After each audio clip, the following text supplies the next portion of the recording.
নমস্কার বন্ধুরা, welcome to Shampa's kitchen.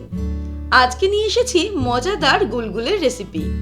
বাড়িতে থাকা সাধারণ আটা দিয়েই এত সুন্দর, এত সহজে আমরা গুলগুলে তৈরি করতে পারি, যেটা আপনারা না দেখলে বিশ্বাস করতে পারবেন না।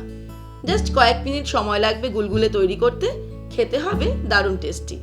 সকালবেলায় তৈরি করে ছোটদের বা বড়দের লাঞ্চ বক্সেও দিতে পারেন, আবার সন্ধেবেলাতেও টিফিনে দিতে পারেন এই গুলগুলে। তাহলে চলুন শুরু করি। সবার প্রথমে একটা প্যানের মধ্যে নিয়ে নেব হাফ কাপ মতন চিনি। হাফ কাপ চিনির সঙ্গে দিয়ে দেব হাফ কাপ জল। এখানে আমি 100 গ্রাম চিনি নিয়েছি।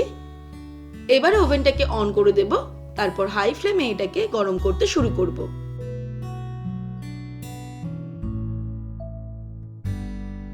হাই ফ্লেমে গরম করতে করতে যখন এটা ফুটতে শুরু করবে, তখন আমি ফ্লেমটাকে মিডিয়ামে করে দেব। এবারে যখন চিনিটা সম্পূর্ণ জলের মধ্যে গুলে যাবে, তখন আমাদের এটা কমপ্লিট। আমি ওভেনটাকে অফ করে দেব। খেয়াল রাখতে হবে, আমাদের কিন্তু কোনো একতারের শিরা বা শিরা তৈরি করার কোনো প্রয়োজন নেই। আমরা শুধুমাত্র জলটাকে ফুটিয়ে চিনিটাকে জলের মধ্যে গুলে নিলাম। এবারে আমি ওভেনটাকে অফ করে দিয়েছি। এটাকে সম্পূর্ণ ঠান্ডা হতে দেব, তারপর ফিরে আসছি। এবারে একটা বড় সাইজের বোল নিয়ে নিয়েছি। এর মধ্যে নিয়ে নেব 1 কাপ পরিমাণে আটা। 1 কাপ আটার ওজন 130 গ্রাম।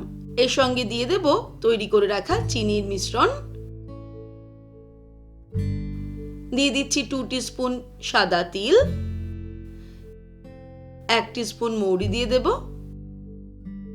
আর দিয়ে দিচ্ছি 2 টেবিলস্পুন ফ্রেশ ক্রিম। বাড়িতে যদি দুধের মালাই থাকে, সেক্ষেত্রে সেটাও ব্যবহার করা যাবে ফ্রেশ ক্রিমের পরিবর্তে। সবকিছুকে ভালো করে মিক্স করে নিতে হবে। তারপরে অল্প অল্প করে জল অ্যাড করে একটা ব্যাটার তৈরি করতে হবে। আপনারা দেখুন আমি কিরকম ব্যাটারটা তৈরি করছি। ব্যাটারটা কিন্তু খুব বেশি পাতলা হবে না, তাই আমি অল্প অল্প করে জল অ্যাড করব। একটু ঘন ধরনের ব্যাটার হবে, যেরকমটা আমরা কেকের ব্যাটার তৈরি করি তার থেকেও সামান্য ঘন। ব্যাটারটা ঠিক এই রকম ঘনত্বের আমাদের তৈরি করতে হবে। আমি 1/4 কাপ জল ব্যবহার করে ব্যাটারটা তৈরি করে নিয়েছি। ব্যাটারটা এখন তৈরি হয়ে গেছে, তবে খেয়াল রাখতে হবে ব্যাটারে যেন কোনো লাম্পস না থাকে। তৈরি হয়ে যাওয়ার পর 1 চিমটে নুন এর মধ্যে দিয়ে দেব। তারপরে আবার একবার মিক্স করে নেব। তারপর ব্যাটারটাকে ঢাকা দিয়ে রেখে দেব 10 থেকে 15 মিনিট। তারপর ফিরে আসছি। এবারে ফাইনাল স্টেপে আমি একটা কড়াইতে কিছুটা পরিমাণে রিফাইন্ড অয়েল গরম করে নিয়েছি।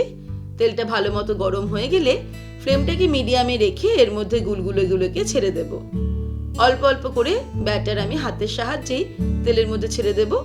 বড়ার মতো দেখতে হবে গুলগুলেগুলো।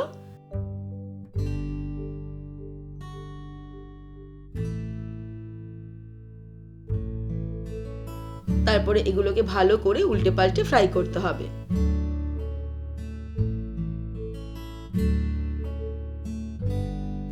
মিনিট খানেক হয়ে যাওয়ার পর স্পুনের সাহায্যে এগুলোকে উল্টে দেব।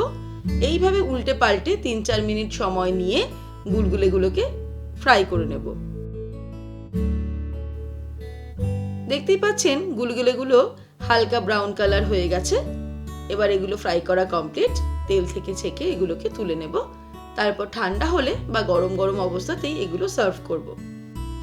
ব্যাস, তৈরি হয়ে গেল দারুণ টেস্টি গুলগুলে। এবারে এই গুলগুলে আপনি সকালবেলায় তৈরি করে ছোটদের টিফিন বক্সে অথবা সন্ধ্যেবেলার টিফিনে কিন্তু সার্ভ করতে পারেন। যেটা দেখতেই পাচ্ছেন খুব কম ইনগ্রেডিয়েন্টস দিয়ে তৈরি করা হলো, কিন্তু খেতে সবারই খুব ভালো লাগবে। তাহলে দর্শক বন্ধুরা, আজকের এই রেসিপি আপনাদের কেমন লাগলো আমাকে ভিডিওর নিচে কমেন্ট সেকশনে কমেন্ট করে জানাবেন। ভালো লাগলে লাইক করার অনুরোধ রইল, আর বন্ধুদের সঙ্গে কিন্তু অবশ্যই শেয়ার করুন। ভালো থাকবেন, সুস্থ থাকবেন।